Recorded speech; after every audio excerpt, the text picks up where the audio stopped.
Welcome to Hop Odysseys, where we're traveling around looking for breweries that make great beer, but also make a great contribution to their communities. So hop on for a beer I've never had in a place I've never been with a friend I haven't met yet. There you go. Yeah, finally, I kept it close enough. Hey, so we're on the Easthampton Rail Trail right now, coming up to New City Brewing. Here's the rail trail. Here I am. Center of Easthampton is back that way. So Hop Odysseys is here at New City Brewing in Easthampton, Massachusetts. It's COVID. We are distanced. We're wearing masks, fancy masks that unfortunately you can't drink a beer through. But I'm talking to Sam, brewer, founder, owner. Sam, tell us about yourself. Tell us about the dream. Sure. Thanks for coming by, Pierre. We founded New City Brewery in 2014 with a simple idea: just make the best possible products you can, put yourself on the map, be unique, and get people together. So we've been here for about 6 years and about 5 years open to the public, and things are going okay, and then we got hit with this coronavirus. Yeah. Hey, Corona's just awful for everybody. Small businesses, people, lives. What are you doing to keep up with this? How are you trying to survive COVID? Well, I think the whole industry, like a lot of other industries, has had a set of unique problems to solve. And luckily for the beer industry, we were, at least in Mass, considered essential from the beginning in terms of being able to continue making beer. But we had to shut our tap room down, and the tap room had become a really important part of our business. But I think the whole history of beer, even to the present moment, has been about adaptation. So I think, I got to give my team a lot of credit, because we all put our heads together and we had to figure out some creative solutions to stay in business. I did unfortunately have to lay people off temporarily while we figured a few things out, but we switched people from being bartenders to helping with production. We reshuffled the schedule. We had to start packaging more beer in cans and bottles, and almost no beer in kegs.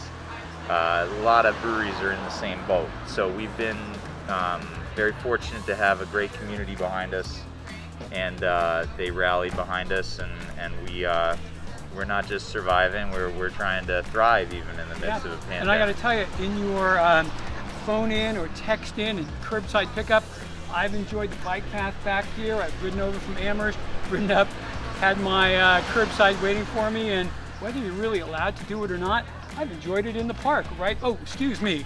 And I know think nothing. That's a good way to survive. Hey, one of the things we're focusing so much on is, like a lot of craft breweries, I'm sure there's a lot of special things you do for this community. Tell me about those. So we've always hosted a number of different fundraisers. We've always had charitable causes that we've directly donated to. But I think, like I was saying about adaptation, I think many different creative solutions to some of today's problems are what's needed. I don't think there's a one-size-fits-all method of doing charitable work as a brewery. I think it's more getting people together that believe in causes, and the causes that line up and align with your values, no matter what that is. I think it's important to go the extra mile for those causes. So when the hurricane hit Puerto Rico and Houston, we did fundraisers for those and raised thousands of dollars in just a couple events. That felt really good to us. We've done fundraisers for various community initiatives.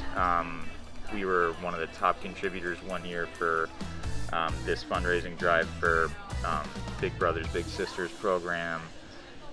We've done a lot of different stuff like that. Bay State Children's Foundation, just a lot of great organizations around here in the Pioneer Valley, and then in the greater nation and even world that we felt like strong alignment with. So it's pretty easy, actually. Yeah, fantastic. You use the beer to get people together for a good cause. All right, I'm looking at Tim. Tim, tell me why you like being here. All right, so I like being here because the beer is fantastic, and they're very dog friendly. Yeah. All right. Thanks for being a part of this. Look, Otis. Good yawn. And there's another brewery, stone's throw away. Tell me about them and how well you guys get along. Sure, they opened just before us, and Fort Hill's just down the road, and all three of us opened within a year. So it's been quite the journey in this town. The three breweries kind of all collaborate in a way of bringing people to the town. So they're right down the parking lot. They're 150 yards. And for the sake of bicycles and beer to save the world, you're all on the bike path with beer. Haha. Wow. Again, yeah, it's kind of like favorite children, but our How many kids do you have? I have one with another just about here on the way in September. At least for now, you can have a favorite child. That's true. That's true. If you only brew one beer, you can have a favorite beer. Well, we started with just one beer, and I would have to pick that as the favorite. That was our original ginger beer. It's a gluten-free alcoholic ginger beer, and that's sort of our specialty product, what put us on the map. So worked long and hard on that beer for many years, and very proud of it for sure. Great. Hey, you got a cool logo. It's obviously a smokestack with a bottle cap on top. Yep. Tell me what that comes from.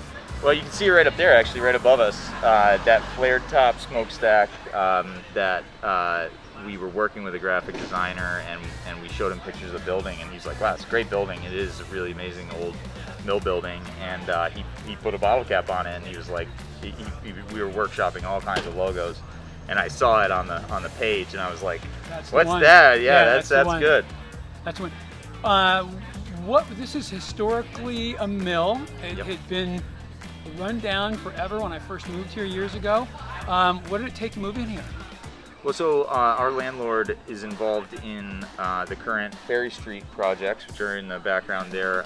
That's a similar site to what this one was when he took this over, and it had been abandoned for the better part of 20 years after going through many different industries. Been here since 1895. Well, yeah, in the times that we're living in, I think community is more important than ever. So bringing our communities together in the Pioneer Valley and in the greater world, I think if we can do it over beer and having a good time, I think that's one little ray of normalcy. I certainly appreciate it. Hey man, it's just great talking to you. You're doing a great job. I love coming here. Thank you so much. I found bikes and beer all over the world, and sometimes that friend I hadn't met yet was simply an amazing person. On a trip to Tanzania that involved bicycling, breweries, and a safari with the majestic wildlife of East Africa, I had the good fortune of meeting a woman named Connie Neighbor. Connie founded Karama Connection, an orphanage taking care of abandoned and orphaned children, giving them housing, education, healthcare, and mostly love. By subscribing to Hop Odysseys, you help provide for these kids. To learn more, see karamaconnection.org. It may change your life.